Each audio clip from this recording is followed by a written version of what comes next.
Jangan takut, kalau Mahu cantik, kau mesti berani lihat tumbalnya.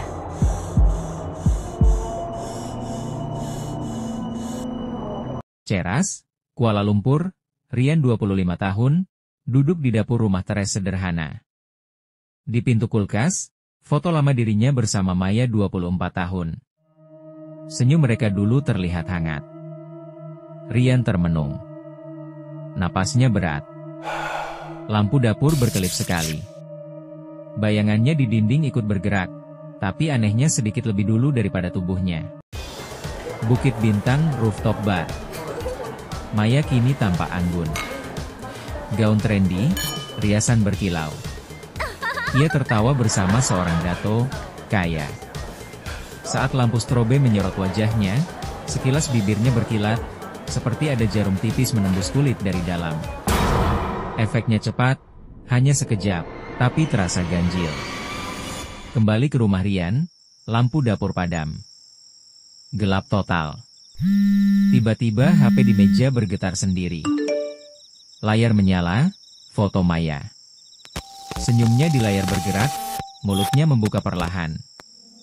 Dari belakang kulkas, terdengar bisikan lirih, "Rian." Rian kaget, HP terjatuh ke lantai. Suara logam terdengar dari bawah kulkas.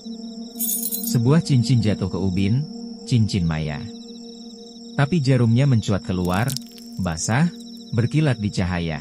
Di pintu kulkas yang setengah terbuka, pantulan samar memperlihatkan siluet wanita samar-samar berdiri di belakangnya. Tersenyum terlalu lebar, mata kosong dan seram, beberapa bulan yang lalu. Bukit Bintang, Kuala Lumpur. Maya melangkah masuk ke salon premium. Lampu kristal berkilau, aroma melati bercampur kemenyan samar. Wajahnya kusam, penuh jerawat, tapi matanya dipenuhi ambisi. Di hadapannya duduk Madam Suri, wanita 60-an dengan wajah licin nyaris tanpa kerut, auranya memikat sekaligus menyeramkan. "Macam mana, Madam? Saya sanggup bayar apa saja.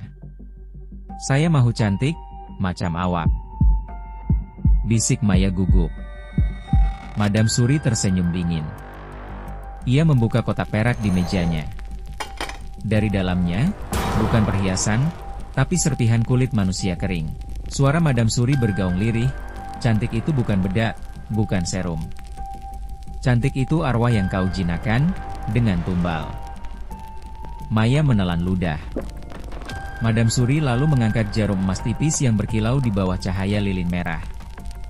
Susuk bukan sekadar jarum ditanam di wajah. Susuk itu mengundang siluet arwah masuk ke tubuh. Dialah yang memancarkan auramu. Jarum emas hanyalah pagar, penahan, agar arwah itu tidak menyerangmu sendiri. Tapi sekali pagar itu dicabut, arwah akan berbalik. Tubuhmu lah yang jadi tumbalnya. Tiba-tiba, cermin besar di belakang Maya berembun. Dari kabutnya, muncul siluet wanita pucat berambut panjang, wajah retak samar, matanya kosong. Senyumnya perlahan melebar, terlalu lebar untuk manusia. Maya hampir menjerit, namun lampu kristal padam. Suara kursi di sebelahnya berderit pelan. Dalam gelap, samar terlihat wanita pucat itu sudah duduk di sana. Madam Suri menepuk bahunya keras, menahan, "Jangan takut. Kalau Mahu cantik, kau mesti berani lihat tumbalnya." Maya duduk tegang di kursi beludru. Madam Suri menyalakan lilin merah, lalu meneteskan darah Maya ke dalam mangkuk perunggu. Mantera kuno susuk mulai dilantunkan. Asap hitam berputar naik, menekan udara di ruangan. Maya memejamkan mata. Jarum emas menembus kulit pipinya. Darah menetes, tapi wajahnya berubah perlahan. Jerawat lenyap. Kulitnya licin, bercahaya. Ia membuka mata ke cermin, dirinya kini tampak anggun, seperti selebriti. Bibirnya tersenyum indah. Namun dari balik cermin, siluet wanita hitam bermata kosong muncul. Tubuh samar itu mendekat. Maya terperanjat, lilin merah tiba-tiba padam. Gelap. Dalam kegelapan, bisikan tajam terdengar di telinganya. Setiap senyum, satu jiwa. Madam Suri memperingatkan, Ingat, tiap bulan, 10 tetes darah untuk dia. Maya mengangguk, meski tak benar-benar peduli. Hari-hari berikutnya, Maya menikmati hasil susuknya. Di kafe, semua mata tertuju padanya. Di sosial media, fotonya penuh pujian. Ia merasa hidupnya berubah, cantik, terkenal, diinginkan. Namun Maya lupa. Setiap akhir bulan, ia wajib memberikan tumbal. 10 tetes darah dan dibacakan mantra untuk memberi makan arwah pengasih yang menempel di wajahnya, Bukit Bintang Rooftop Bar. Maya tampil anggun, semua mata menoleh. Saat tertawa di meja VIP, sekilas ia melihat siluet wanita pucat duduk di kursi kosong di seberang bar. Mata hitamnya menatap lurus, dan senyumnya robek sampai telinga. Saat lampu strobe berkedip, sosok itu menghilang. Apartemen Maya malam. Maya selfie di depan cermin, lalu unggah ke Instagram. Saat foto muncul di layar HP, di belakangnya ada siluet samar berdiri, padahal kamar kosong. Ia menoleh panik. Tak ada siapa-siapa. Di jalan parkir basement mall, Maya berjalan menuju mobil. Lampu neon kedip-kedip. Tiba-tiba, dari balik kaca mobilnya, terlihat wanita berambut panjang duduk di kursi belakang. Saat Maya membuka pintu, bangku itu kosong. Ia menutup pintu cepat, napasnya tersengal. Kamar Maya tengah malam. Lampu mati. Hanya cahaya bulan. Dari kolong ranjang, jarum-jarum tipis keluar satu persatu, berbunyi di lantai. Maya terdiam. Bayangan wanita tinggi kurus perlahan merayap di dinding, wajahnya kosong dengan senyum kaku. Suara lirih memenuhi kamar, "Mana darahmu?" Cermin besar di kamar retak sendiri. Setiap pecahan menampilkan arwah dengan pose berbeda. Ada yang merangkak, ada yang menunduk, ada yang menatap langsung ke penonton. Seketika, satu tangan pucat menembus keluar dari cermin, mencengkeram bahu Maya. Ia menjerit keras, lalu suara terputus, seolah dicekik tak terlihat. Suara bisikan terakhir, "Senyummu, hutang nyawa." Seminggu kemudian, Bukit Bintang, tengah malam. Maya berdiri di rooftop, wajahnya bercahaya.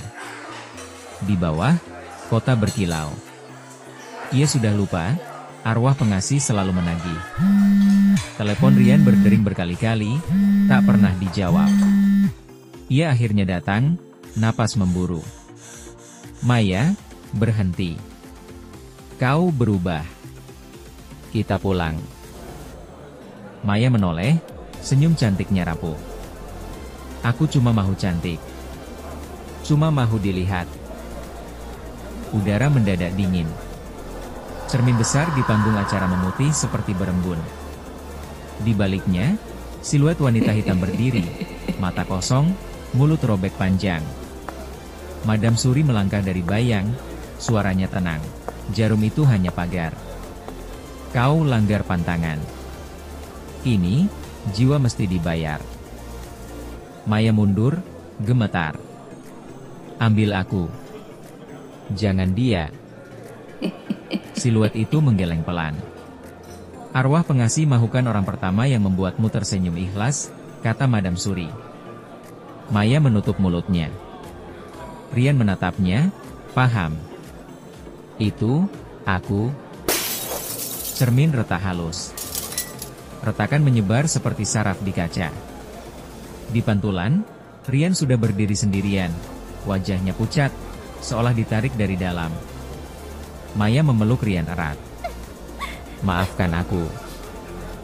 Kulit di pipinya berdenyut, jarum emas di bawah kulitnya bergetar, memanas. Cermin pecah bersamaan. Tangan pucat menembus dari balik pantulan, mencengkeram bahu Rian dan menariknya masuk. Rian terjerabut ke dalam bayangan, hilang, seolah kota menelannya. Maya jatuh berlutut. Wajahnya tetap cantik, tapi kosong. Jarum di pipinya rontok satu persatu, seperti pagar yang patah. Di serpihan kaca, pantulan Rian menatapnya dari sisi lain, membisu, jauh, dan tidak kembali. Madam Suri bergumam, hampir seperti doa. Cantik itu bukan bedak, bukan serum. Cantik itu arwah yang kau jinakan, dengan tumbal. Di belakang Maya, siluet wanita itu berdiri kembali, lebih dekat, lebih nyata. Setiap senyum, satu jiwa, bisiknya. Dan senyum terakhirmu, sudah memilih. Seminggu kemudian, Maya dirawat di rumah sakit jiwa. Tubuhnya kurus, matanya kosong, mulutnya terus bergerak seperti masih berbisik mantra. Suatu malam, perawat mendapati ranjangnya kosong. CCTV lorong hanya merekam gangguan. Layar bergetar, garis-garis hitam melintas. Tidak ada satupun rekaman saat Maya keluar. Ia lenyap begitu saja. Beberapa hari kemudian, pintu salon Madam Suri terbuka. Seorang wanita 30-an, wajah cantik namun lelah, melangkah masuk. Ia duduk di kursi beludru merah. Suaranya bergetar, "Madam, saya mau tahu rahasia kecantikan awak." Madam Suri tersenyum samar. Di cermin besar belakangnya, sekilas terlihat siluet Maya berdiri. Wajahnya pucat, mata kosong, seolah menjadi bagian dari arwah susuk. Lilin merah di meja bergoyang sendiri.